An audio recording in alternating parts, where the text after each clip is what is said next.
Jóvenes, ¿se han preguntado dónde provienen todas estas piedras?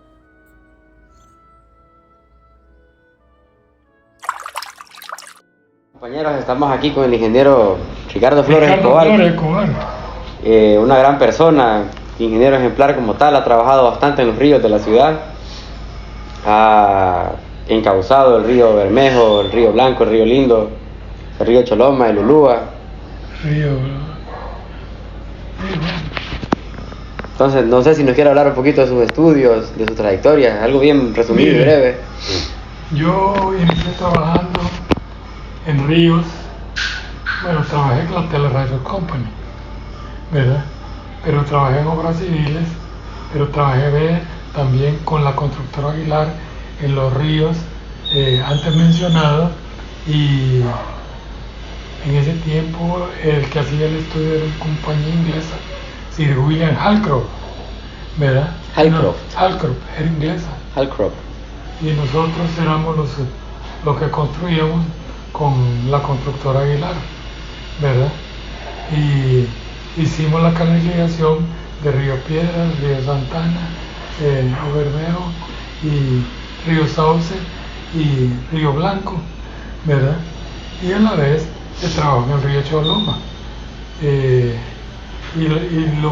Los otros ríos que colindan aquí en el Valle de Sula, como son el río Ulúa, el río Chamelecón y los afluentes del Ulúa, que son el río Comayagua, el río Blanco, ¿verdad? Entonces todos esos hemos trabajado en ellos, en diferentes empresas, con la constructora Aguilar, con la Teleradio Company, y al mismo tiempo trabajamos en el sector de la Ceiba, en los mismos ríos. Después, o en el interín de ese tiempo, fui a estudiar a Japón, algo concerniente a ríos, control de avalanchas, control de presas y las inundaciones, ¿verdad? Y todo lo que yo hacía en allá, se estuvo con un periodo como de 1 año en Japón, y de ahí venimos a tratar de colaborar, pero se trabajó en un tiempo bastante fuerte en eso, pero de ahí después estuvimos en carretera, en mantenimiento de SECO, en carretera tuve de jefe de distrito 5, primero en carreteras pavimentadas, y de ahí carreteras de tierra. Carreteras me tocaba Santa Bárbara, Copán. Dentro de las siguientes preguntas que le vamos a hacer, en ellas está: ¿cuál fue el primer proyecto en el que estuvo como tal? ¿Qué tanto participó? ¿Cuál era su rol dentro del proyecto? ¿Y con qué actitud lo abordó? A veces uno sale de la universidad y va con incertidumbre, con miedo, con indecisión, con temor a lo que le espera. Mire, la realidad es que uno sale de la universidad. Nosotros pues trabajábamos fuimos estudiantes.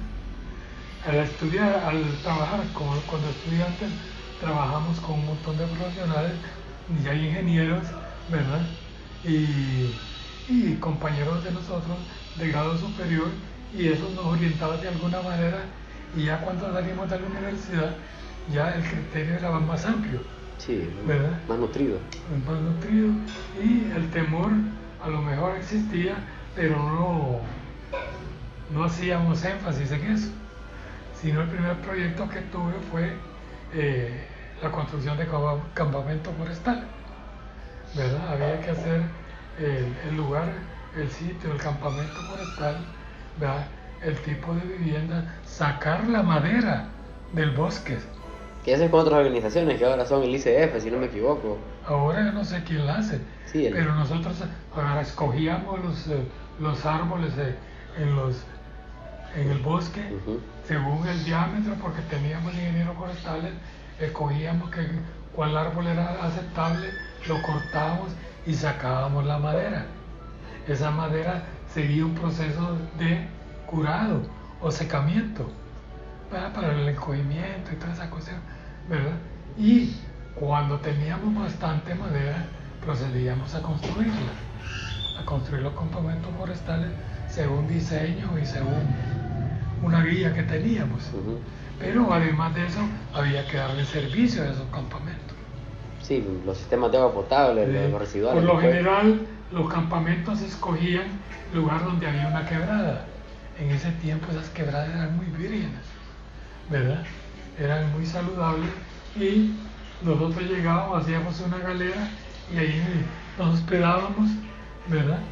Y los usos que usábamos para baño y toda la cuestión era de la quebrada. Cercano. En ese lugar había un pueblo que se llamaba Carta. Carta. Sí, el lugar se llamaba Carta. Entonces, ahí como tomábamos los alimentos y de ahí desarrollamos el proyecto. Pero el temor no existe.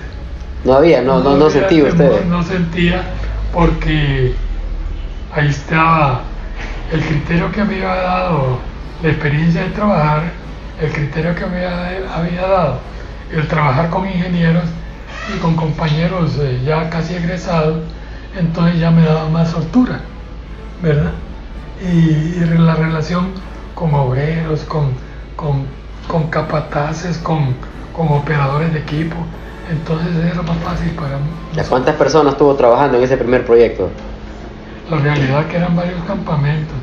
Era uno de mantenimiento, porque ya estaba hecho el campamento, solo que había reconstruirlo, otro era que construirlo y otro de escogencia, ¿verdad? Entonces más o menos habían de 50 a 100 personas en cada lugar, ¿verdad? Y llevaba algunos 3, me imagino, simultáneos, ¿no? Sí, todos los proyectos simultáneos. Sí. Y claro, había que hacer informe, ¿verdad? Sí, papeleo previo y posterior al... Los informes de todos los proyectos y no solo eso, sino que dentro del informe no es como ahora que hay facilidad de tomar fotografía, pues tomamos fotografía con los métodos que existían, ¿verdad? Y no había las computadoras, ¿verdad? Y las calculadoras que usábamos empezaban las científicas, ¿verdad? Y en la universidad las dejaban usar muy poco. Yo lo usé en el examen de tesis, porque me compré una Packard 45 en aquel tiempo y me dejaron usarla. Pero era una cosa cuesta arriba con eso. En la Macready, donde trabajé en carrera. Hablando de ríos, ¿cómo explicaría usted a un estudiante que está bastante fresco en la carrera de ingeniería civil o alguien que sea bastante ajeno al rubro, el encauce de un río? ¿Cómo explicaría usted el proceso en el cual se encauza? Mire, el río, como le dije anteriormente, no sé si lo grabaron, el río, nosotros creemos que el río es un ser que siente, que se orienta, ¿verdad?, según su beneficio, ¿verdad?, que tiene su comportamiento según, como un ser humano, como le decía, que puede estar pasivo, actúa de una manera, y cuando está eufórico, actúa de otra manera. Entonces, ¿cómo manejar esos estados de un ser, ya sea río o ser humano? ¿Cómo manejarlos para que se controle y no nos provoque ningún maleficio o daño, ¿verdad?, a lo próximo o a él mismo? Entonces hay que verlo de esa manera. Si está el comportamiento eufórico, entonces el río, usted tiene que haberle analizado anteriormente cómo es el comportamiento en época de crecimiento y en época de sequía o estiaje, ¿verdad? Porque el río, cuando está en época de estiaje, pues son los de los rastros que ha provocado la inundación y dice, pucha, qué daño, es más grande lo que ha provocado. Pero cuando está en época eufórica o de inundación, el río puede causarnos daño si no hemos seguido un comportamiento de acuerdo con el accionar del río y vemos su alineamiento vertical y su alineamiento horizontal que tiene el río para mantener en su flujo que sea un flujo uniforme y laminar, que no provoquemos ningún choque hacia esas corrientes, porque ese choque nos produce un impacto que es bastante fuerte y con esa pendiente que atrae y con ese volumen de agua se lleva cualquier cosa porque está enfrente.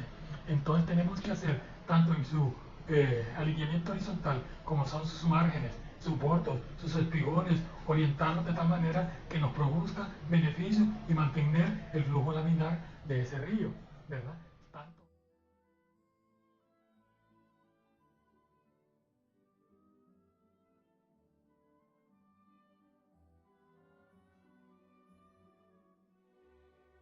Nos encontramos en el río Bermejo, a la altura del puente del Boulevard del Norte, en la Plaza Premier, misma que alberga Walmart.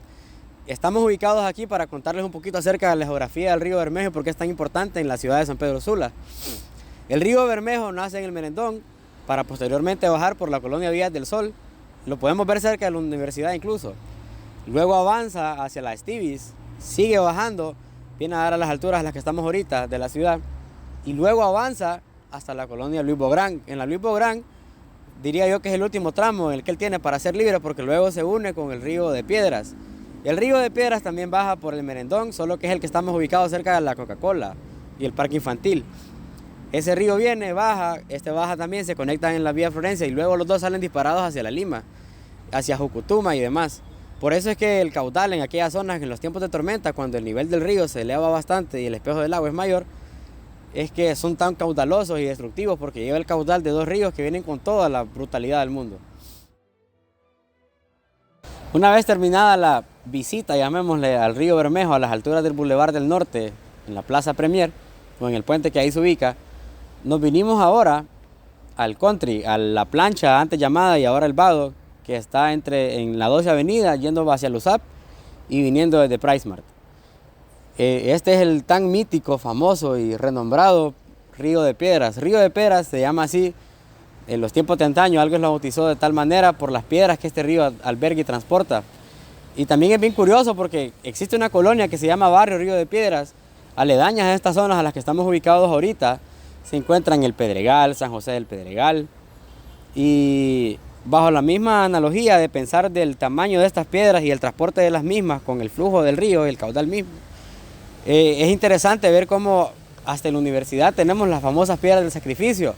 Esas piedras, muchachos, no llegaron ahí por arte de magia, surgieron porque antes, con el transporte, deslaves, erosiones, avalanchas, derrumbes y demás fenómenos, desastres o eventos naturales per se, las piedras se fueron transportando, hacia la universidad y demás zonas. Ahorita el río está en estiaje, nos comentó el ingeniero Ricardo Flores cuando lo entrevistamos, o sea, temporada de poco caudal, pero sí considero que cuando se venga la temporada de invierno crece bastante porque como podrán ver la pendiente del río es bastante pronunciada. Con respecto al sesgo que se le tiene al alumno recién graduado o con poca experiencia y la paga que se maneja desde antes hasta el día de hoy, que ha bajado o que el ingeniero cobra menos y se valora menos a sí mismo, ¿qué opiniones y pensamientos tiene? Mire, mi opinión va. Le repito eso porque es mi opinión. Es que el muchacho recién egresado está certificado para el ejercicio profesional, ¿verdad?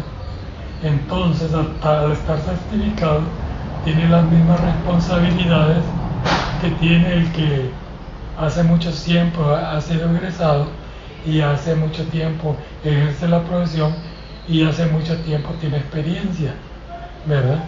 Entonces el muchacho se supone que con esa certificación su firma y su sello tiene el mismo valor que cualquiera profesional de la ingeniería y tiene que ser pagado igual.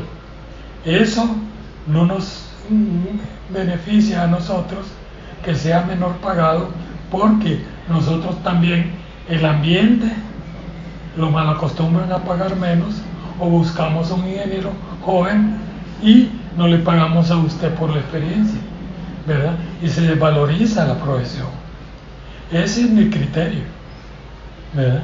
Yo creo que el ingeniero certificado, desde que sale certificado de la universidad, tiene suficiente capacidad para valorizarse y exigir su conocimiento a quien le está dando el servicio. o a quien les represento.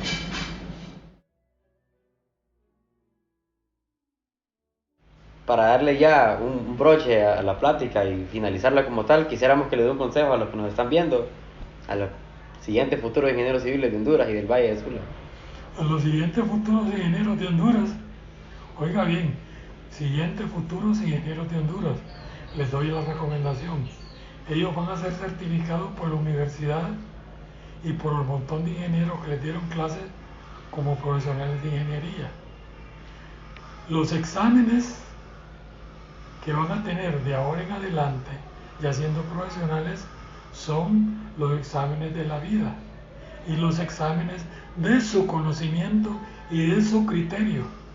Y eso los va a hacer valer a través del tiempo a ustedes como profesionales y, ¿verdad?, les va a dar lugar como profesionales en la sociedad, ¿verdad? No se crean menos porque son recién egresados, porque son certificados, y al ser certificados se supone que van a seguir, oiga bien, van a seguir estudiando, porque eso nunca termina, porque todo proyecto es un cúmulo de estudios que les van a generar a ustedes un montón de conocimientos y un montón de consultas, ¿verdad?, que los hace cada día más conocedores, no mejor conocedores, más conocedores de la profesión. Pero todos los días significa pasar estudiando, estudiar y estudiar, siempre estudiar sin exámenes, sin la presión de los exámenes, porque los exámenes son la vida, y que se le caiga una cosa, que le salga mal un concreto, que le salga mal un funcionamiento de una estructura, cae sobre su personalidad interna. Bueno, ingeniero, un gusto, la verdad ha sido un placer platicar con usted. Yo no sé si le sirve, pero... Sí, muchachos, yo creo que al final la vida del ingeniero y la formación del mismo se parece bastante a cómo estas piedras fueron depositadas aquí. Empezamos en lugares que sí conocíamos y terminamos en lugares que jamás imaginamos.